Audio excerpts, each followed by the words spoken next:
In January 1968, the Viet Cong launched a surprise attack on South Vietnam and the US Army. It became known as the Tet Offensive. It was supposed to trigger an insurrection in the south, but that never materialized. What did happen was a meltdown in American public opinion. The Pentagon came under unprecedented criticism for its optimistic assessment of the course of the Vietnam War. A credibility gap opened up between the then US President Lyndon B. Johnson and Americans.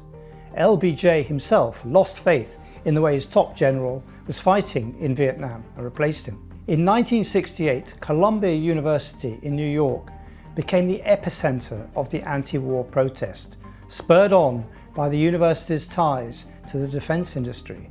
Students occupied 5 buildings and took its dean, Henry Coleman, hostage for 36 hours. The police were called in. There were hundreds of student arrests, injuries, a strike, and then the resignation of Columbia's president, Grayson Kirk. Anti-war protests reached a climax outside the Democratic National Convention in Chicago, and were later seen as one of the reasons for the election of the Republican Richard Nixon as president.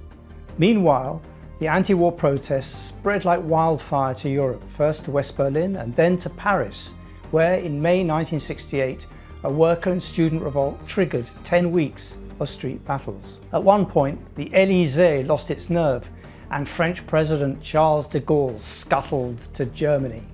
The next day, 500,000 workers marched through Paris chanting, "Adieu de Gaulle." Does all this sound familiar? There is a major student revolt going on in US campuses right now over Joe Biden's backing of Israel's war in Gaza.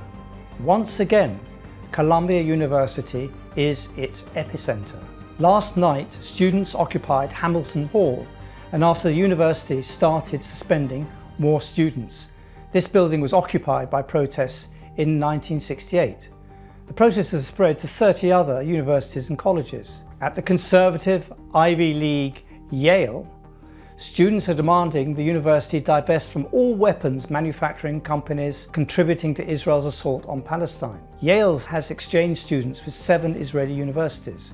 Harvard has programs with 3 of these universities, while Columbia has relations with 4 of them. As in 1968, many of these protests have been met by police violence. Over 900 students have been arrested since the first clashes at Columbia over 2 weeks ago. They have also spread to Britain and to Europe.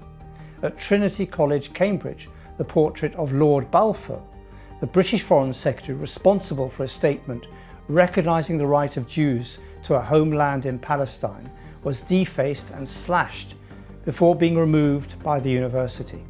London has just seen its 13th national demonstration since the war began. The protests against the war in Gaza, in their persistence and size, are only matched by the million-plus demonstration against Tony Blair's decision to invade Iraq, which in 2003 was the biggest of its kind. In 1968, the targets were the Pentagon and de Gaulle and his repressive paternalism. Today's targets of the anti-war movement is Israel, the pro-Israel lobby, and its chief armourers, America, Britain and Germany. Spearheading the revolt against Zionism is a new generation of Jew who is turning up in increasing numbers at these protests.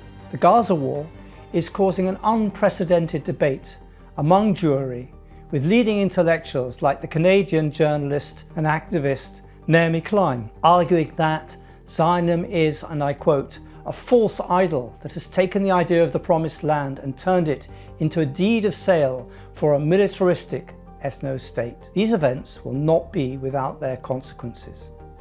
The first is that for the first time in history, Gaza, both its people and its militias and fighters, are displaying a determination to stand and fight, which the PLO and Yasser Arafat never showed.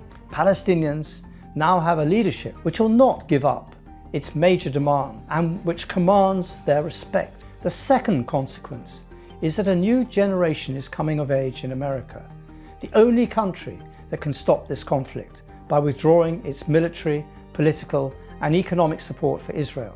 It is still the only country that Israel listens to and takes seriously. The Jews amongst this generation are horrified by what is being done in their name, horrified by how their religion has been morphed into an apology for ethnic cleansing, horrified by how their proud and painful heritage has been reduced into a license to kill, horrified by the power exerted by Israel over the US Congress, the UK Parliament, and every mainstream party in Europe.